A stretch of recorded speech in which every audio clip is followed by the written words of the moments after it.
everybody, this is Damon from Ultra Web Marketing, and today I'm making our third Ultra Tip video. This is going to be a very short video just to explain the difference between HTML, CSS, and a programming language. If we jump right in here, I have a document called test.html, and I'm in an editor that I use. You can actually just use any text editor, even Notepad, to create an HTML document. HTML stands for Hypertext Markup Language, and all you need to do is name it test.html, and I'm going to type in hello from UltraWeb.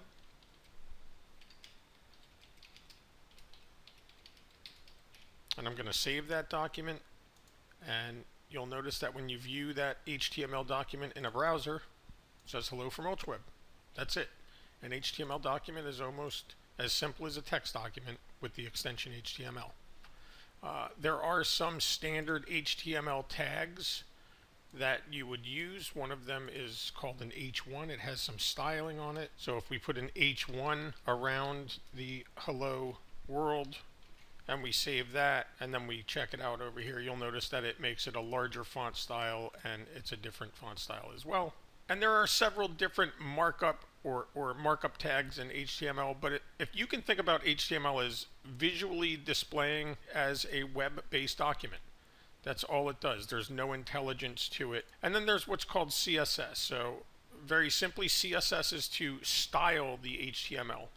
You can do what's called inline CSS, but for right now I'm just going to make a CSS style. And right here I'm going to open a style tag. And normally CSS can be an external file that is included or called into this file, or you can put the style directly on this page. If the styles were on this page, they're only going to be able to be used for this document, and if you put them in an external file and then call that file, you can use them across multiple documents. But for the purposes of right now, we're going to make a style called red. So I'm just going to type in .red, and I'm going to open these brackets, and I'm going to say font style, or we'll do font family equals cursive, and I'm going to save that. And in order to apply a style, I'm not going to get into the details of CSS. I just want to show you here. I'm going to just do here class equals, and we're going to call that red, and we're going to save that, and we're going to upload it.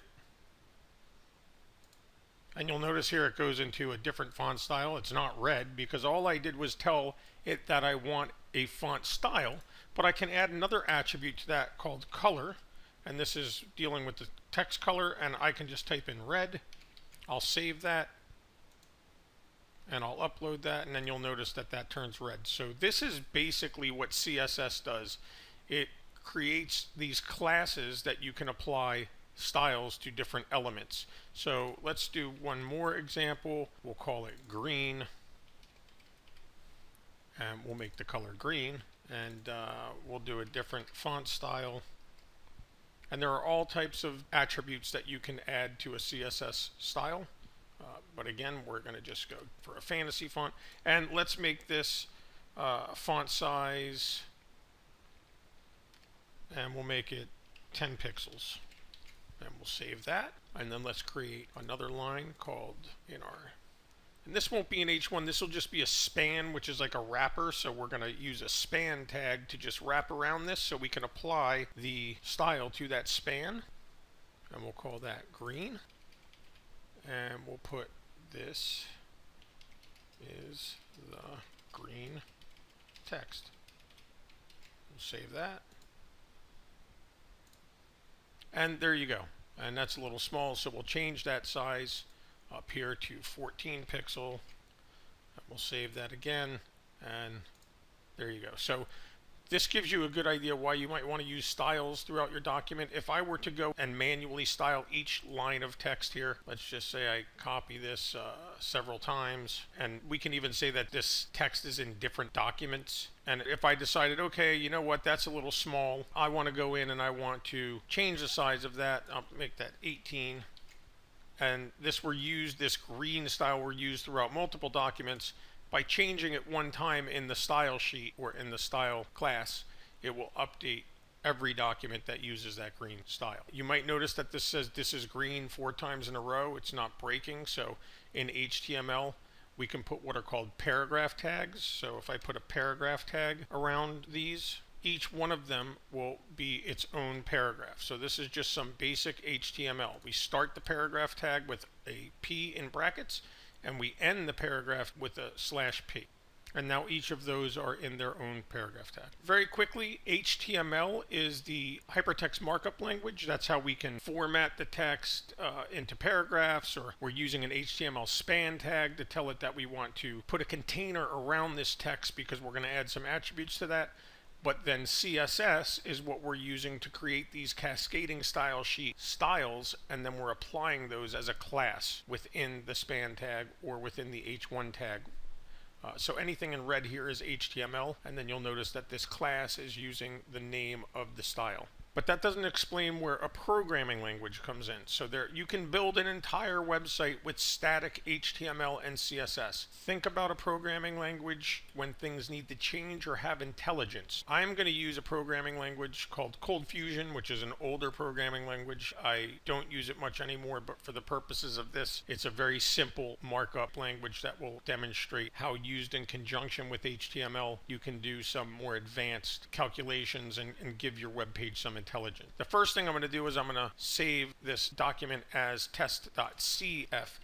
Now that I've changed the name to .cfm, I've saved it and I've changed the name here to test.cfm, and you'll see that it looks identical. So it is important to know that any programming language, whether it be Cold Fusion, Ruby, PHP, they all have an extension .php, .rb, .cfm, but they will still all display as a straight HTML page if you're only using HTML or HTML and CSS in them. Until you actually add code with the programming language that you're using, you're not going to see a difference. So I'm going to go ahead and I'm going to add a couple bits more code here, and I'm going to show you this here is still HTML. I'm going to show you a little bit more HTML and I'll explain what I'm talking about. This is a form tag. This is an HTML form tag. It's basically a container, and anything you put in that container would usually be like a form field or a submit button. This tells it that the method, that means I'm going to be posting the data that's inside this form to a page, and then the action is the page that I'll be posting it to, which is test.cfm, which means it'll be posting the data back to itself. Here's an input, which is a text type, and I've named it the name, and the value is blank. And here's a submit button, which will submit that form. And when I click the submit button, it will submit to this page. And this is that text field called the name with a blank value. And we can type something in here. And then the go button will post this form back to this page, test.cfm. Let's get rid of this test stuff that we were doing here. So the first thing you'll see, this is hello from UltraWeb. In HTML, this is what's called a comment. So I am going to start commenting the code here, and I am going to end the comment here. And you'll notice it grays it out. All we're left with now is our form. And you'll notice here above this, here, if I wanted to put a label next to it, I could do a label tag, but I'm just going to put in, type your name.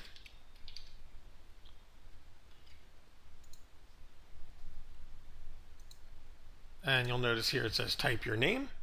And I can even put a placeholder here. I don't even need a label. It's good for older browsers to have a label, but I can use what's called a placeholder attribute inside this vet tag here. So I'm just going to get rid of that, and I'll put in a placeholder, just showing you some basic HTML, your name.